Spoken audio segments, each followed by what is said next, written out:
Bonjour. En premier lieu, je tiens à remercier RH Tourisme Canada pour l'invitation. C'est un plaisir d'être ici avec vous aujourd'hui pour présenter les résultats de nos réflexions sur les enjeux de main-d'œuvre pour la reprise. Merci aussi à vous d'être présent à cette présentation, c'est très apprécié.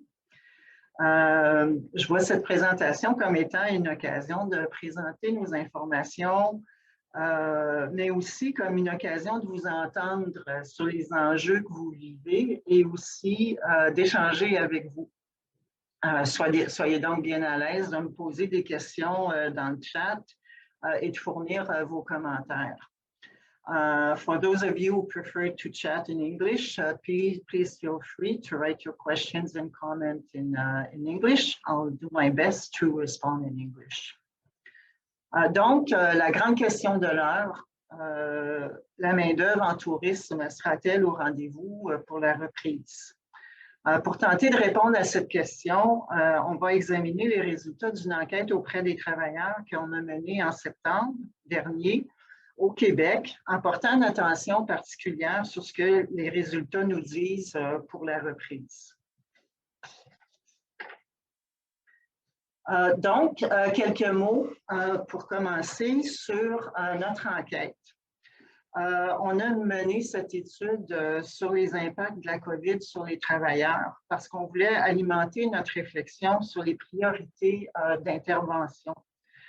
Notre but était double, soit d'aider l'industrie à conserver son personnel compétent et qualifié dont il allait avoir besoin pour la reprise.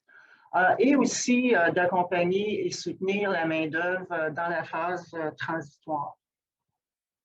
En ce qui concerne la métaux, la période de collecte a été faite du 3 au 27 septembre dernier, soit juste avant les mesures de confinement de deuxième vague. C'est que l'industrie était plus ou moins dans un mode de reprise, mais avec un certain confinement toujours en place.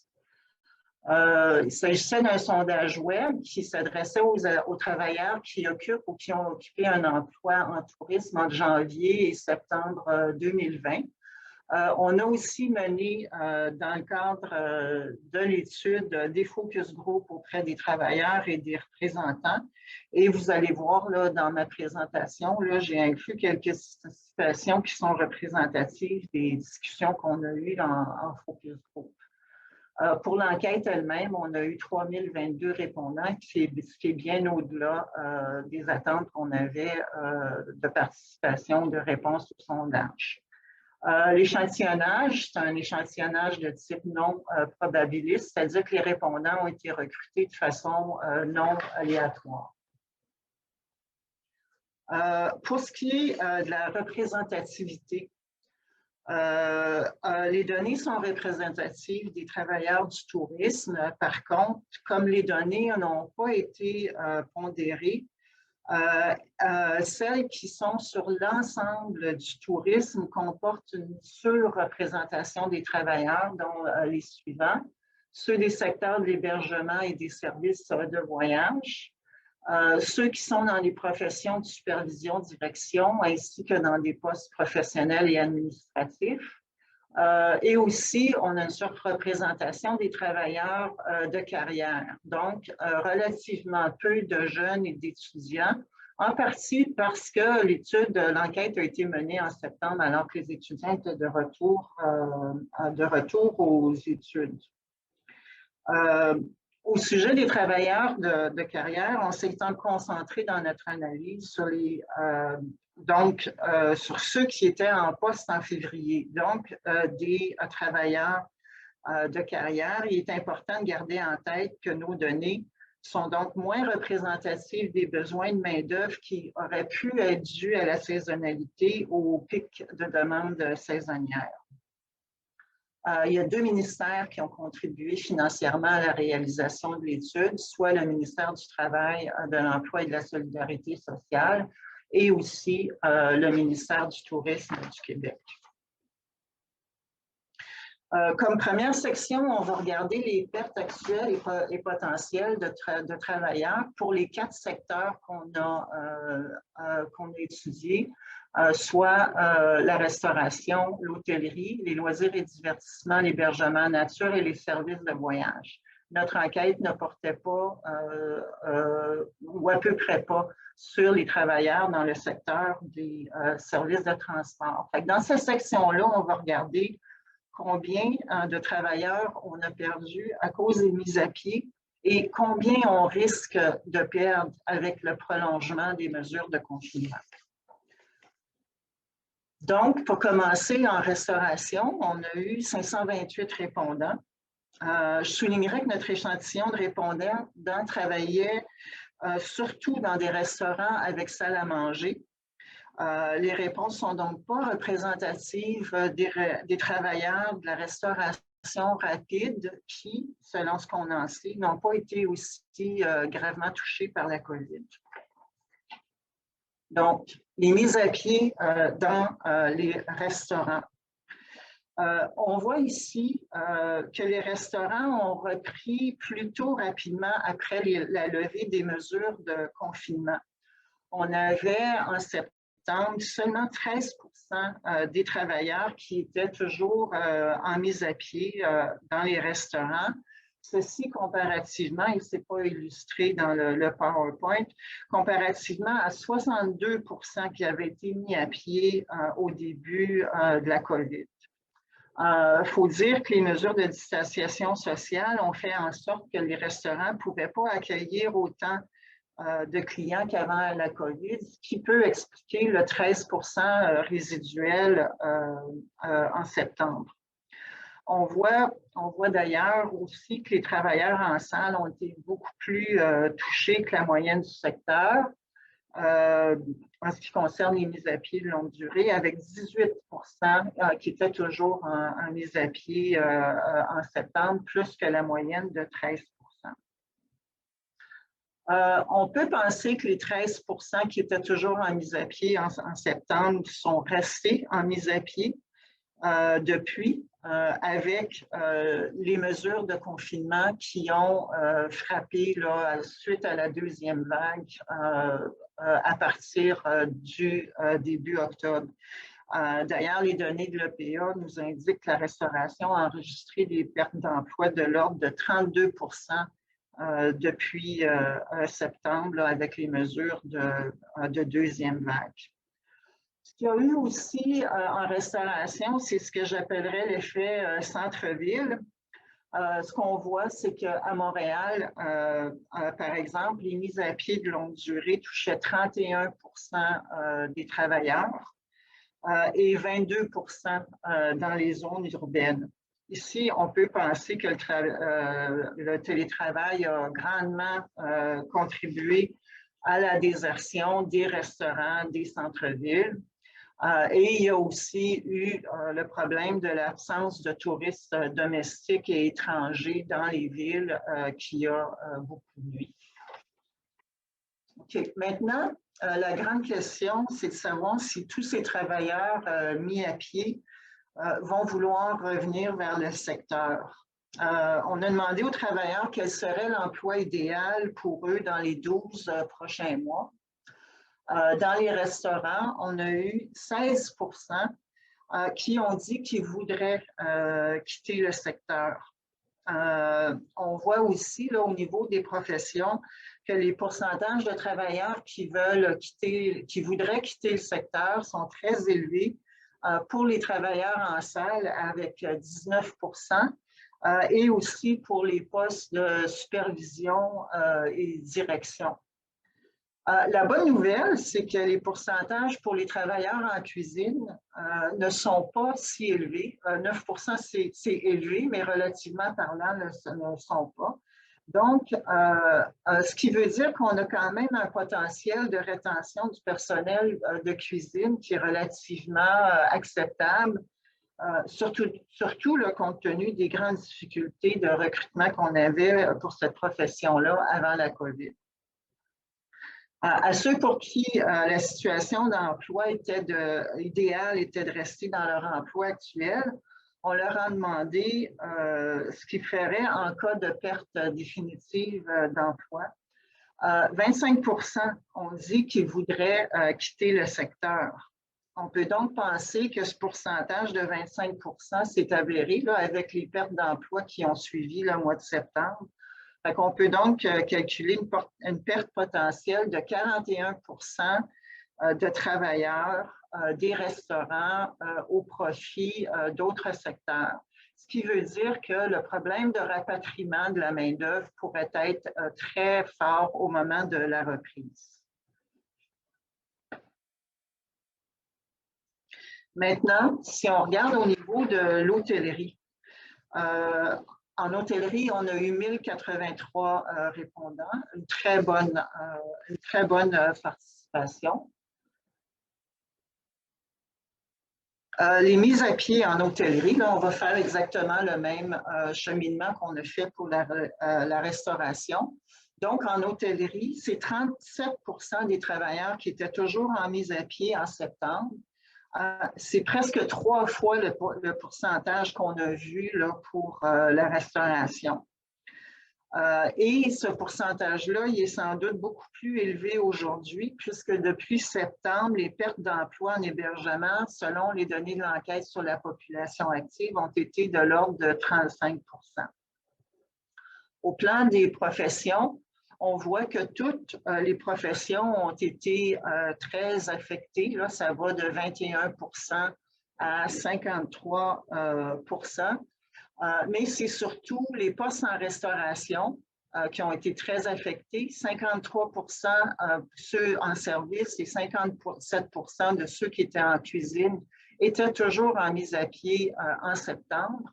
Et pour les postes d'entretien, là, on s'entend que c'est surtout les préposés à l'entretien ménager. Ce pourcentage-là était de 45%. Il faut aussi dire qu'en hôtellerie, on a observé l'été dernier une grande différence selon que les établissements étaient en milieu urbain ou non. En région, les hôtels vivaient des difficultés de recrutement et avaient des postes vacants, alors qu'en même temps, il y avait autour de la moitié des travailleurs qui étaient en mise à pied dans les zones urbaines. Il y a eu des initiatives pour encourager la mobilité interrégionale des travailleurs l'été dernier, mais ces efforts-là n'ont pas été concluants. Si de votre côté, vous avez connaissance ou entrepris des initiatives pour favoriser la mobilité interrégionale, c'est-à-dire encourager les travailleurs mis à pied des régions urbaines à aller travailler en région, j'aimerais beaucoup vous entendre là-dessus dans le chat. Maintenant, au plan de la fidélité des travailleurs de l'hôtellerie, ici, on a 12% des travailleurs de l'hôtellerie qui désiraient quitter, c'est-à-dire pour qui la situation optimale pour eux, là, au plan de l'emploi, dans les 12 prochains mois, serait de partir. C'est quand même mieux que la restauration, qui, lui, on se rappelle, là, affichait 16%. Au plan des professions, ceux qui désirent le moins rester sont en cuisine, en supervision direction, à 15%, et aussi les postes professionnels et administratifs, 16%. Le pourcentage de travailleurs de l'entretien, donc les préposés à l'entretien ménager surtout, qui voudraient quitter, est relativement faible. En fait, c'est le plus bas. Ici encore, là, comme on a vu pour les cuisiniers en restauration, c'est quand même une bonne nouvelle parce que c'est un poste pour lequel on avait des grandes difficultés de recrutement avant la COVID. S'ils devaient perdre définitivement leur emploi, il y en a 32% qui souhaiteraient quitter le secteur. On arrive donc à une perte potentielle de 44% de travailleurs qui pourraient éventuellement travailler dans un autre secteur sans sensiblement le même pourcentage qu'on a vu pour la restauration.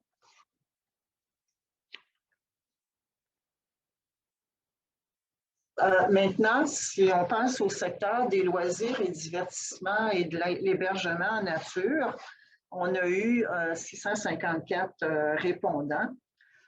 Les secteurs ou sous-secteurs de loisirs et divertissements qui sont les plus représentés ont été les stations de ski, les musées, les sites patrimoniaux, ainsi que les zoos et aquariums. Ça est assez représentatif du secteur puisque c'est généralement là qu'on compte le plus d'emplois.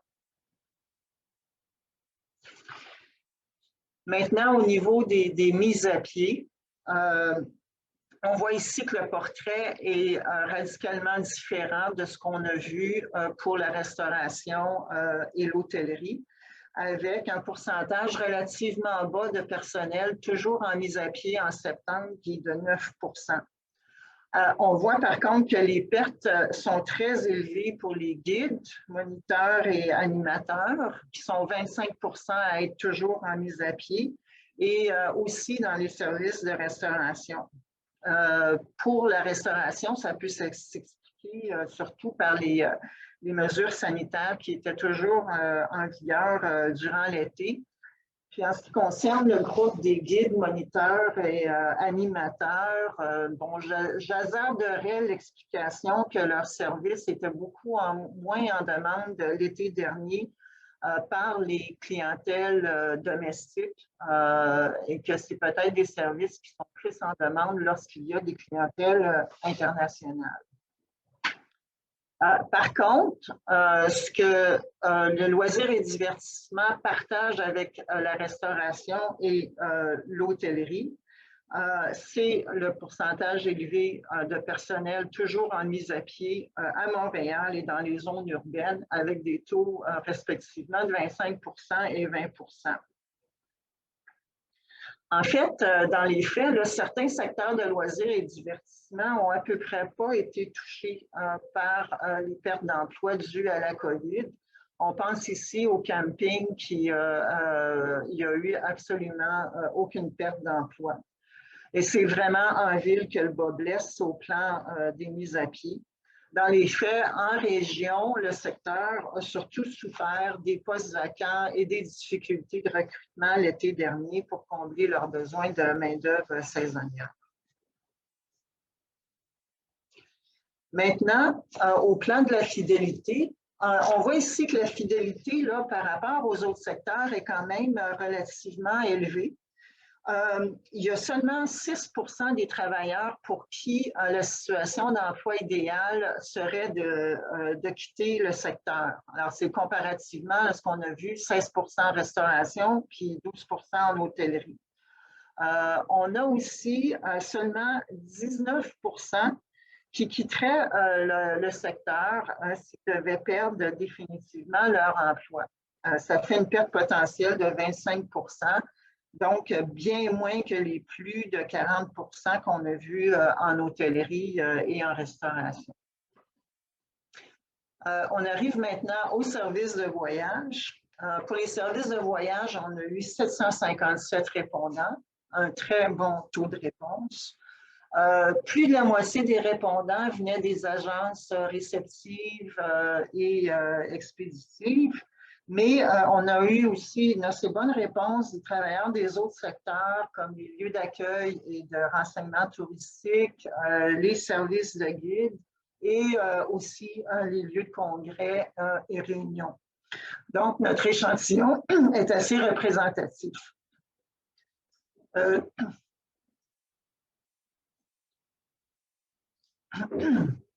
Je souligne qu'on a dû intégrer le transport nolisé dans le secteur des services de voyage, étant donné qu'on avait un échantillon trop faible pour pouvoir constituer un échantillon utile là, pour former une section sur le secteur du transport des personnes. Alors, au niveau des mises à pied, 27 étaient toujours en mise à pied en septembre. Donc, le secteur vient au deuxième rang après l'hôtellerie, au plan des mises à pied de longue durée. Selon les données de l'enquête sur la population active, le nombre de travailleurs dans le secteur en mise à pied a doublé depuis septembre, ce qui laisse présager que le nombre de travailleurs en emploi, plutôt, a doublé depuis septembre, ce qui laisse présager que ce 27 aurait pu diminuer depuis. J'ajoute cependant que le secteur n'a pas encore atteint son niveau pré-COVID, car il y a encore un écart de 13 entre le nombre d'emplois qu'il y avait en février avant la COVID et janvier, c'est-à-dire maintenant. Au plan des professions, ici, on voit que les conducteurs d'autobus ont été très touchés. On parle des conducteurs d'autobus nolisés. J'ai aussi mis en rouge dans ma présentation là, les guides et les agents de voyage qui présentent un taux de mise à pied quand même un peu plus bas que la moyenne du secteur de 27 mais le fait est qu'il faut prendre en compte que dans ces professions-là, il y a un très fort pourcentage de travailleurs autonomes et que les données ne reflètent pas l'état réel de la situation de ces travailleurs. C'est ce qui est ressorti dans nos focus group. Il faut aussi dire que le secteur n'est pas homogène au plan des impacts de la COVID. La poursuite des mises à pied a été très élevée dans les lieux de congrès et de réunion et aussi le transport nolisé, on vient d'en parler. Par contre, d'autres secteurs comme les lieux d'accueil et de renseignement touristique n'ont quasiment pas été touchés.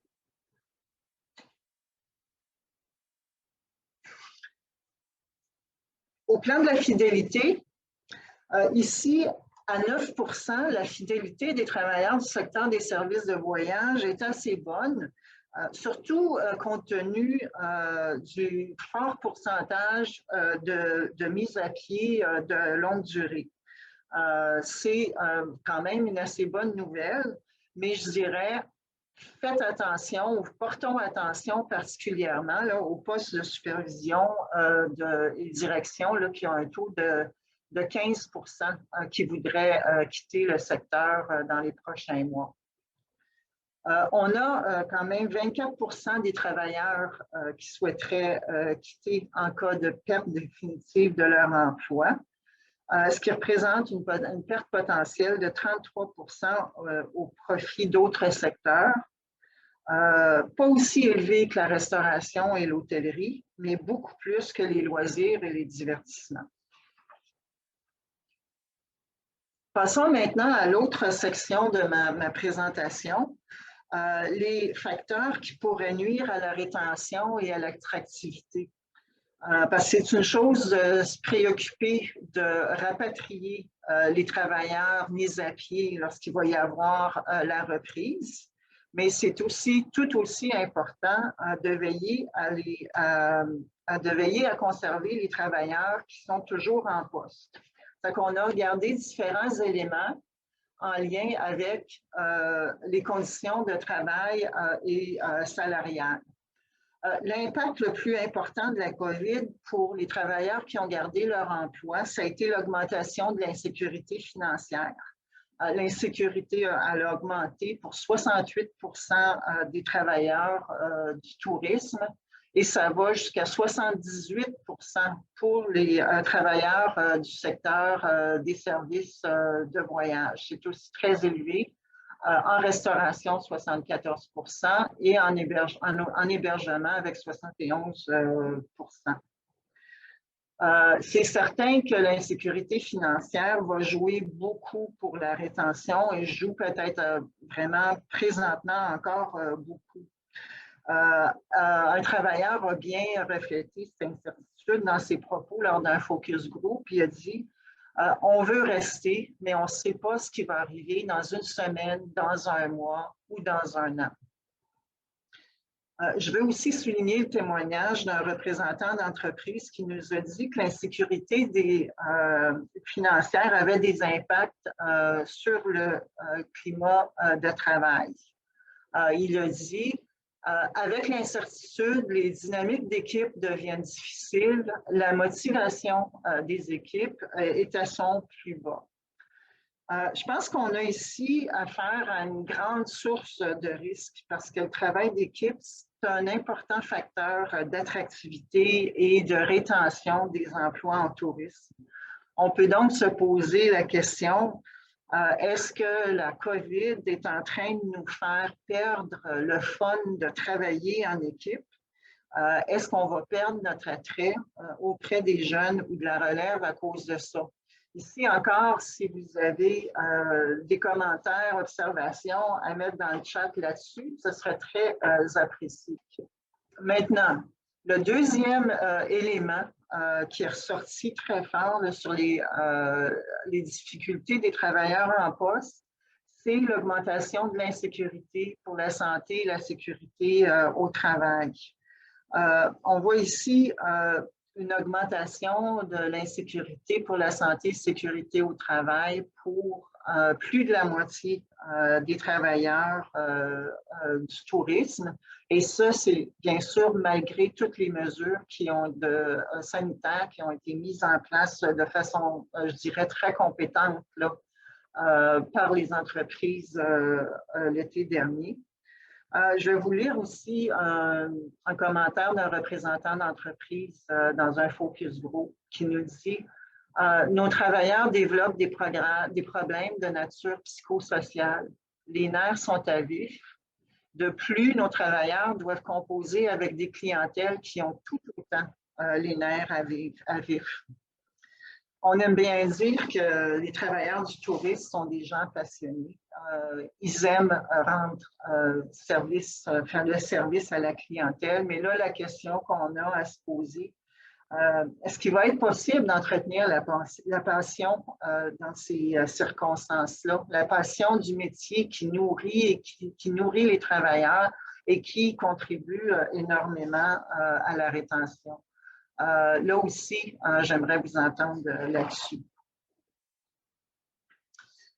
Il y a aussi eu une détérioration des conditions salariales à cause de la COVID. Et ça pour près de la moitié des travailleurs du tourisme. On voit ici là, que la détérioration des conditions salariales varie entre 30 % le plus bas pour loisirs et divertissements jusqu'à 61 % pour les services de voyage, les travailleurs des services de voyage. On s'entend qu'ici, on parle des personnes qui étaient toujours en emploi. Ce qui explique, ou pourrait expliquer la détérioration des conditions salariales, c'est le fait que près de la moitié des travailleurs ont rapporté avoir travaillé moins d'heures que ce qu'ils auraient travaillé dans une période régulière. Puis j'apporte aussi votre attention sur le fait que les travailleurs de la restauration en salle, là, tout secteur confondu, rapportent dans une proportion de 59 % avoir vu leurs conditions salariales se détériorer. Il y a eu la question de moins d'heures de travail, mais il y a aussi 29 % des travailleurs de la restauration en salle qui disent que leur niveau de pourboire a diminué.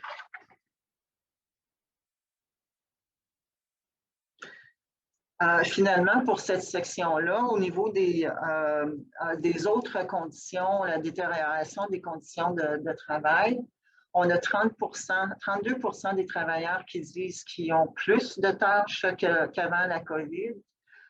Et là, ensuite, très important, 68 % qui disent que leurs tâches sont plus lourdes depuis la COVID. Et 20 % qui disent que leurs horaires se sont détériorés. Le pourcentage là, pour les superviseurs directeurs est beaucoup plus élevé, soit de 37 %. Finalement, il y a près de 46 %, près de la moitié des travailleurs qui disent aussi que leurs contraintes familiales sont plus lourdes depuis la COVID.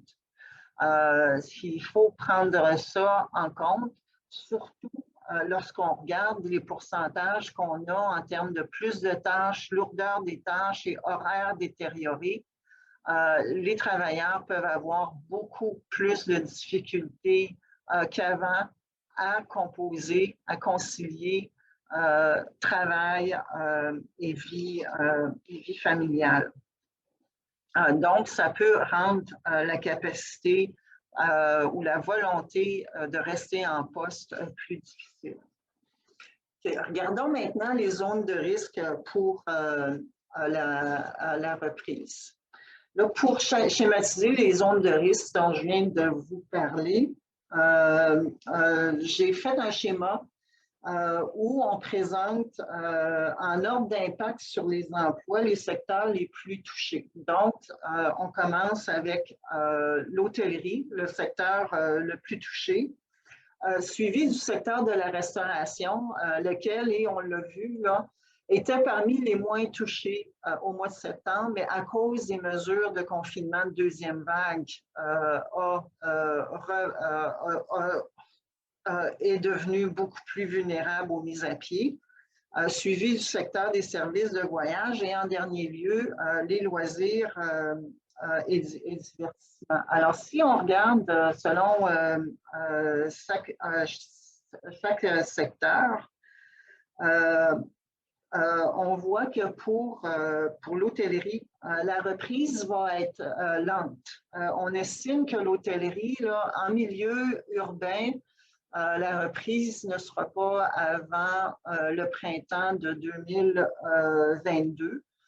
Mais on a quand même un bémol à apporter pour l'hôtellerie en région et surtout l'hôtellerie de villégiature, là, qui a quand même repris l'été dernier assez rapidement pour répondre aux besoins des clientèles domestiques.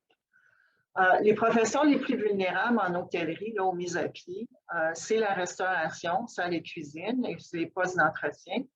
Et les travailleurs qui veulent le plus quitter sont en restauration, salle et cuisine, superviseurs, directeurs, professionnels et post-professionnels et administratifs. La bonne nouvelle, c'est que même si les travailleurs d'entretien ont été parmi les plus touchés par les mises à pied, ils ne comptent pas parmi ceux qui veulent le plus quitter. En restauration, la reprise, dès que les mesures de confinement sont levées, pourrait reprendre très rapidement, donc avoir une demande de main-d'œuvre très accélérée. Les travailleurs qui ont été les plus vulnérables aux mises à pied ont été les travailleurs en salle et ceux qui souhaitent le plus quitter, les travailleurs en salle et aussi les superviseurs directeurs. Dans les services de voyage, on anticipe une reprise qui va être lente et qui ne commencera pas avant plusieurs mois. Les plus vulnérables en termes de profession, les conducteurs d'autobus, les agents de voyage, les guides accompagnateurs. Ceux qui veulent le plus quitter, là, en plus de ceux qui sont les plus vulnérables, sont les superviseurs directeurs. Mais on note que les conducteurs d'autobus nolisés, même s'ils sont très vulnérables, ne font pas partie de ceux qui veulent le plus quitter. Et finalement, pour la restauration, pour le loisir et divertissement, hébergement nature, la reprise va être très rapide à partir du moment où les mesures de confinement sont levées. Les professions les plus vulnérables, services en restauration, et ceux qui souhaitent le plus quitter, oui, services de restauration aussi, mais aussi le groupe des guides, moniteurs et animateurs et les postes en service en clientèle.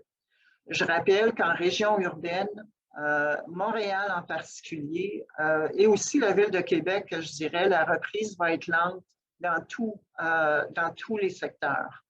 En région, le problème des postes vacants pourrait ressurgir dès cet été en hôtellerie, en restauration et aussi en loisirs et divertissement.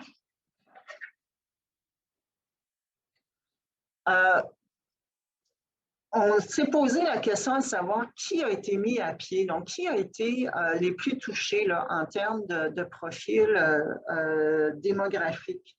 Et ce qu'on a vu, c'est assez surprenant, c'est que le taux de travailleurs non rappelés au travail a augmenté en fonction de l'âge. On voit ici, par exemple, que les 25-34 ans ont été rappelés au travail dans une proportion de 34 comparativement aux 45-54 ans, donc qui ont été mis à pied, je m'excuse, dans une proportion de 34 comparé aux 45-54 ans qui ont été mis à pied dans une proportion de 58 %.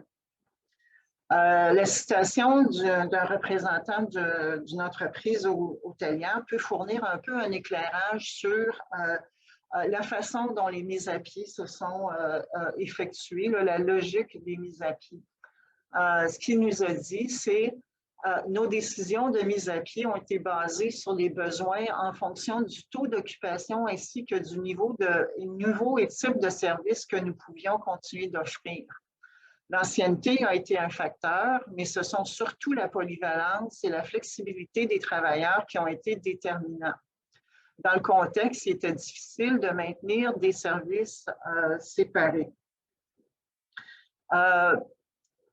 Ce qui veut dire que, ne sachant pas si cette observation peut être généralisée, mais ce qui voudrait dire, cependant, si on le fait, c'est que les choix de mise à pied ont été effectués en fonction des besoins opérationnels du moment et peut-être très peu en fonction des besoins lors de la reprise.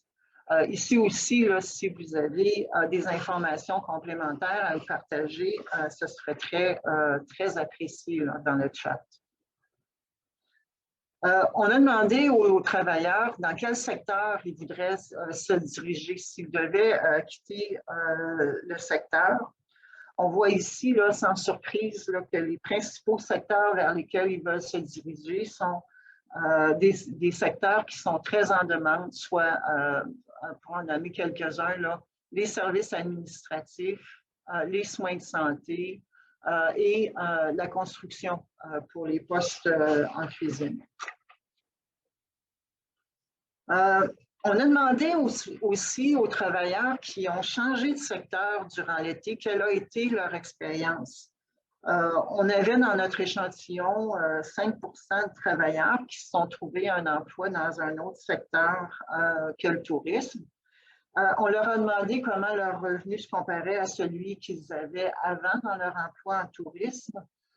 Et 51 % nous ont dit que leur revenu était inférieur à ce qu'ils avaient avant.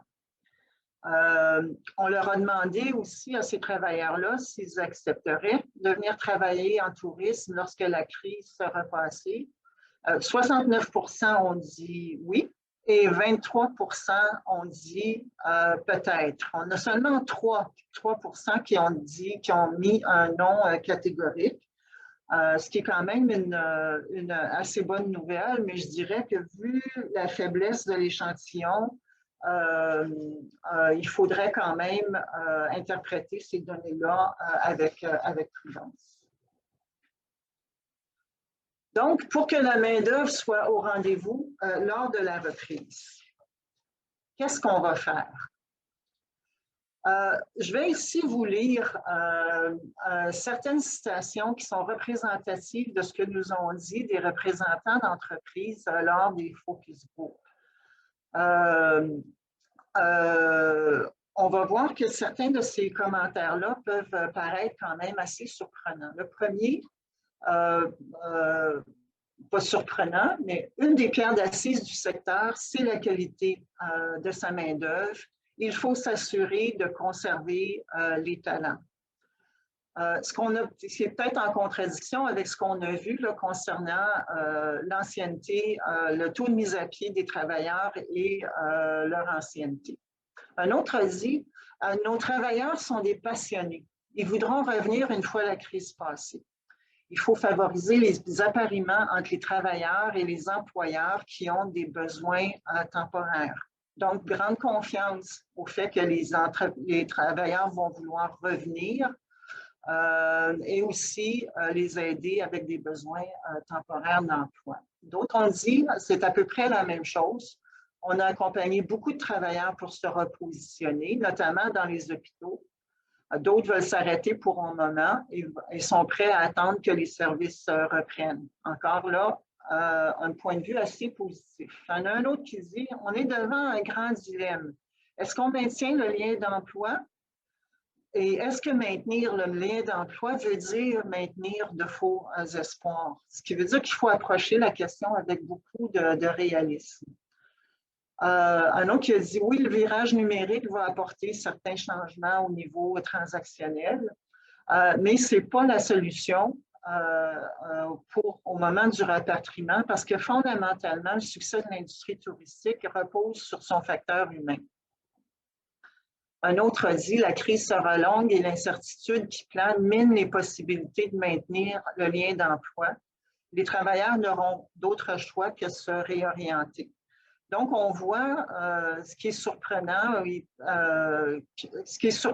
et en même temps empreint de réalisme, c'est d'être capable de vivre avec l'idée que les travailleurs vont s'en aller vu la longueur de la crise. Un autre dit, les travailleurs expérimentés du secteur, mais avec des compétences difficilement transférables, sont parmi les plus à risque d'être largués par la crise actuelle et d'avoir de la difficulté à se réorienter. Ceci peut aussi expliquer le niveau de fidélité élevé des préposés à l'entretien ménager en hôtellerie, qui pour la plupart là, sont des travailleurs un peu plus âgés. Pour les ingrédients d'une relance réussie au plan de la main-d'œuvre, il faut savoir bon, qu'est-ce qu'on va faire pour s'assurer qu'on a ce qu'il faut pour qu'on a la main-d'œuvre qu'il faut pour assurer la reprise. C'est sûr que nous, au CQRHT, on a beaucoup travaillé sur cette question-là, comme j'en suis sûre beaucoup d'entre vous ici. Je dirais qu'à la base, c'est le principe d'employeur bienveillant qu'il faut valoriser. C'est certain que les entreprises, les employeurs, ils ne l'ont pas facile là, par les temps qui courent. Je n'ai pas besoin de m'attarder là-dessus. Par contre, les travailleurs ne l'ont pas facile non plus et l'employeur doit le reconnaître.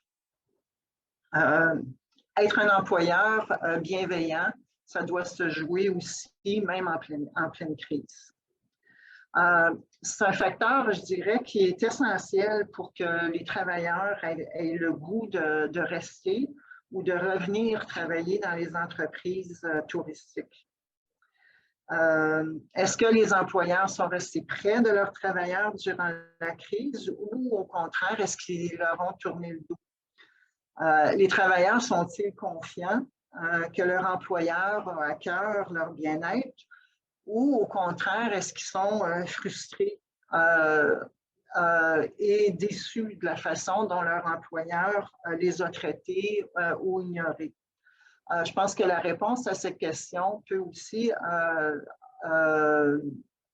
peser dans la balance du succès des entreprises pour le rapatriement de la main-d'œuvre. Maintenant, comment tout ça peut se concrétiser?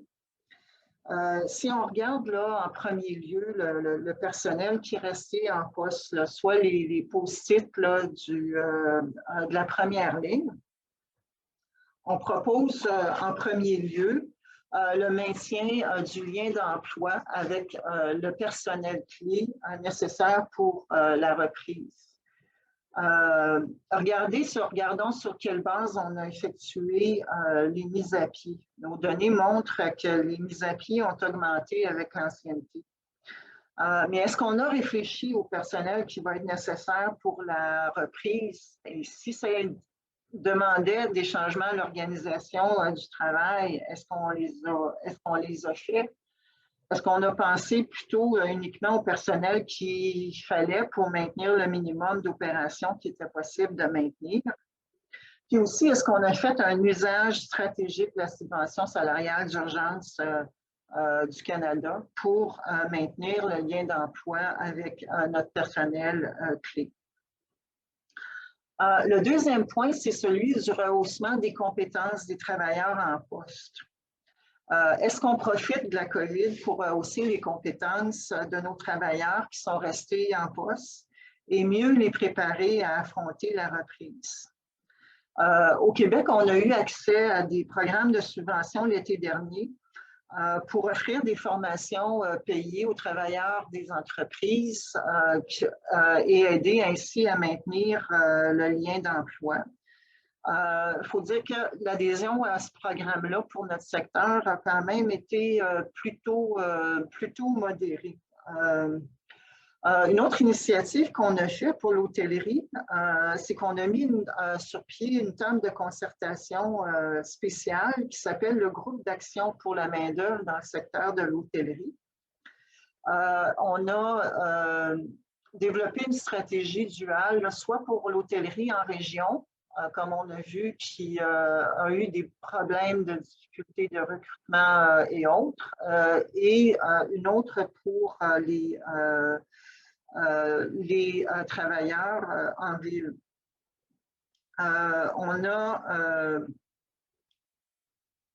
a offert pour les régions où on est sur le point de le faire, d'offrir un programme de formation à court terme pour les superviseurs et formateurs afin de rehausser leurs compétences et les aider à accompagner les travailleurs lors de la reprise estivale.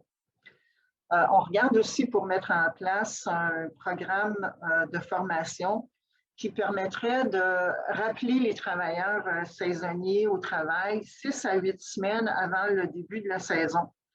Ça nous aiderait à être compétitifs par rapport aux autres secteurs saisonniers pour qui la haute saison commence avant celle du tourisme. Pour les travailleurs de l'hôtellerie de Québec et Montréal, là, qui sont en situation de surplus, on a aussi mis en place un programme de rehaussement des compétences pour les préposés à l'entretien ménager et aussi pour le personnel des banquets. Ce programme est axé sur les compétences de base et aussi là, pour les préposés à l'entretien ménager là, sur la francisation. Pour le troisième post-it, les conditions de travail et salariales. Ben là, je vous rappelle que les conditions de travail et salariales se sont détériorées l'été dernier pour beaucoup de travailleurs. On peut craindre que ça continue vu les difficultés financières qu'ont vécues et vivent encore les entreprises. Mais je rappelle que dans un contexte de rareté de main-d'œuvre, ce n'est pas une condition gagnante. C'est donc à surveiller.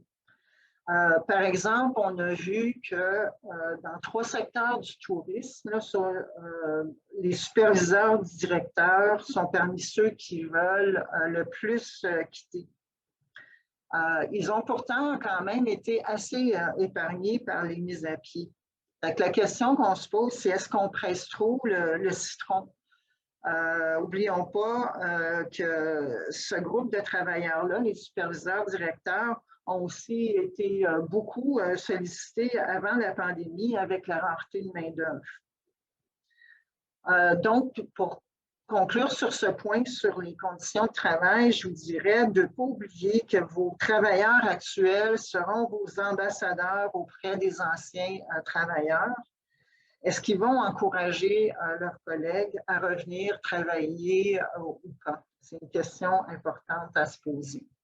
En ce qui concerne la deuxième ligne de l'illustration, qui elle concerne les travailleurs qui ont été mis à pied, on propose l'accompagnement vers les ressources d'aide, faire l'effort d'avoir une connaissance minimale des programmes d'aide vers lesquels les travailleurs peuvent se diriger. Dans le cadre du groupe d'action pour la main-d'œuvre dans le secteur de l'hôtellerie, on a aussi présenté à plus de 2000 travailleurs des informations sur les emplois en demande vers lesquels ils pourraient se diriger. On parle des emplois en demande de d'autres secteurs. Pourquoi? Ben, je pense qu'on peut revenir sur les citations de la diapo précédente. Le fait qu'il faut être réaliste quant au rappel au travail et quand ils seront faits, et aussi le fait que d'autres travailleurs n'auront pas d'autre choix que de se réorienter. On a estimé qu'en hôtellerie, la vraie reprise à Montréal et dans la ville de Québec n'aura pas lieu avant le printemps de 2022. Donc, il faut garantir des sources de revenus à nos travailleurs.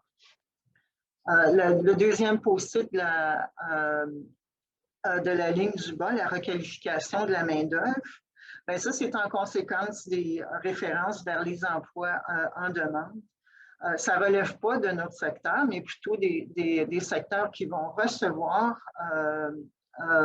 notre main-d'œuvre.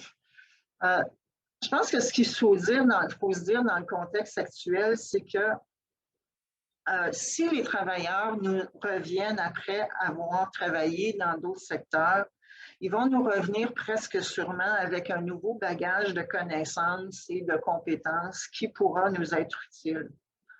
Mais il faudrait aussi peut-être penser à créer des passerelles de retour pour ces travailleurs-là, ou aussi assurer que les travailleurs ne perdent pas leur ancienneté à leur retour. Si vous avez des exemples de passerelles de retour qui ont été mises en place ou des initiatives qui sont considérées pour encourager le retour des travailleurs une fois la COVID a passé, j'aimerais bien que vous m'en fassiez part. Le dernier, le maintien des communications. On ne peut pas souligner assez l'importance du maintien des communications avec les travailleurs mis à pied pour leur laisser savoir qu'ils seront attendus lors de la reprise et aussi leur communiquer que vous êtes de tout cœur avec eux. Il ne faut pas oublier surtout aussi là, les travailleurs autonomes dans ces communications-là. Toutes ces actions-là, c'est une forme de valorisation des travailleurs en tourisme à un moment où l'image des emplois en tourisme comme source stable d'emploi en a pris un coup là, à cause de la COVID.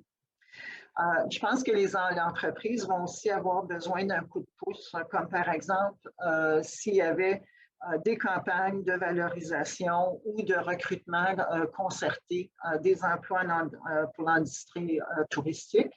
C'est d'ailleurs quelque chose que le CQRHT compte mettre en place avec ses partenaires pour l'été prochain. Vous aurez constaté que nos leviers sont quand même limités. C'est de la formation, c'est de l'accompagnement, c'est de la gestion des ressources humaines, des communications et de la valorisation. Si vous avez des exemples d'utilisation de ces leviers qui ont porté fruit ou encore d'autres exemples de leviers qui pourraient être utilisés, n'hésitez pas à nous en parler.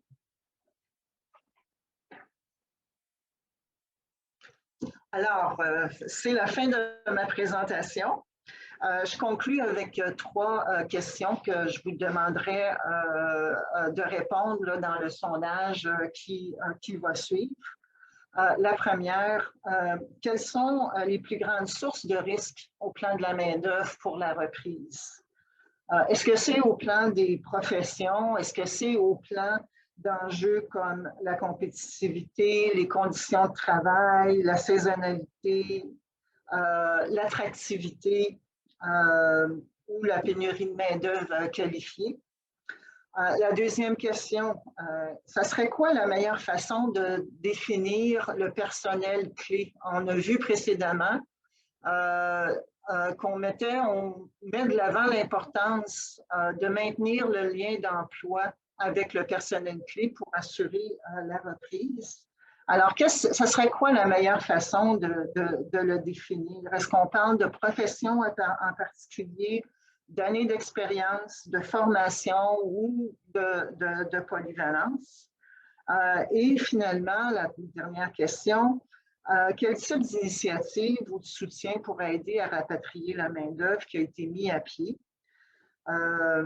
Quelles vont être nos forces à ce moment-là? Quelles sont nos forces? Est-ce qu'on peut toujours miser, par exemple, sur le plaisir du travail d'équipe et la passion du métier? Alors, ceci conclut ma présentation. Je vous remercie infiniment de votre attention. Vous pouvez communiquer avec moi via mon adresse courriel qui est indiquée là, dans le lien fourni par RH Tourisme Canada.